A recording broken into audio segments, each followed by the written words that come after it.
আপনি কি কখনো ভেবে দেখেছেন কেন সামান্য একটা ঘটনাও আপনাকে গভীর লজ্জা, শেম আর গ্লানিতে ডুবিয়ে দেয়? কেন একজন মানুষের রাগ বা ভয় আপনার মধ্যেও দ্রুত ছড়িয়ে পড়ে? আজকের ডার্ক ফিজিক্সের এই পর্বে আমরা দেখব আপনার মনের সবচেয়ে দুর্বল জায়গাগুলো কি করে অন্যরা গোপনে নিয়ন্ত্রণ করে।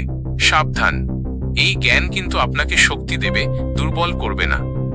আপনার মস্তিষ্কে লজ্জা বা শেম হলো এক শক্তিশালী অ্যালার্ম। যখন কেউ আপনার ব্যক্তিগত দুর্বলতা বা সামাজিক ব্যর্থতাকে সরাসরি আঘাত করে, তখনই এই অ্যালার্ম বেজে ওঠে। ডার্ক সাইকোলজির কৌশল হলো এই শেম ট্রিগার ব্যবহার করে টার্গেটকে এমন অনুভব করানো যে তার পুরো অস্তিত্বটাই ত্রুটিপূর্ণ বা খারাপ।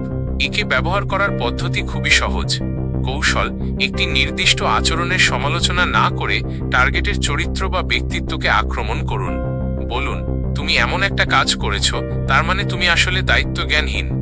লক্ষ্য করুন, এখানে কাজের চেয়ে ব্যক্তির পরিচয়কে ছোট করা হলো। লজ্জা মানুষকে আত্মরক্ষার জন্য লুকিয়ে পড়তে বা নিজেকে গুটিয়ে নিতে বাধ্য করে। এটাই হলো ম্যানিপুলেটরের মূল অস্ত্র। এর পরের কৌশলটি আরও সূক্ষ্ম: ইমোশনাল কন্ট্যাজিয়ন বা আবেগীয় সংক্রমণ।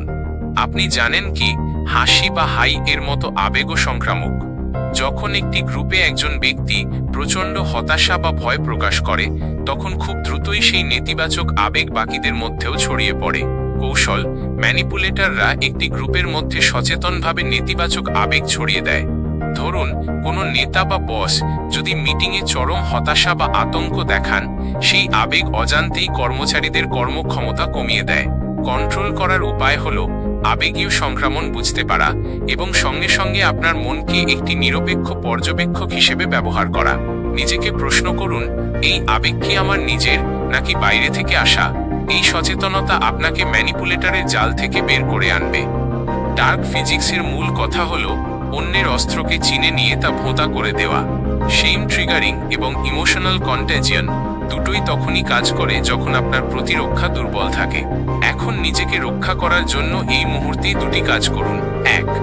আপনার ব্যক্তিগত শেম ট্রিগারগুলো শনাক্ত করুন। 2.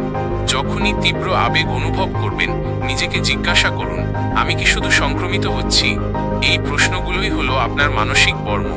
আপনার কি মনে হয় আপনি নিজেই এমন কোনো ম্যানিপুলেশনের শিকার হচ্ছেন? কমেন্টে আপনার উত্তর হ্যাঁ অথবা না লিখে জানান। আর ডার্ক ফিজিক্সের আরও গভীর রহস্য জানতে এখনই সাবস্ক্রাইব করুন।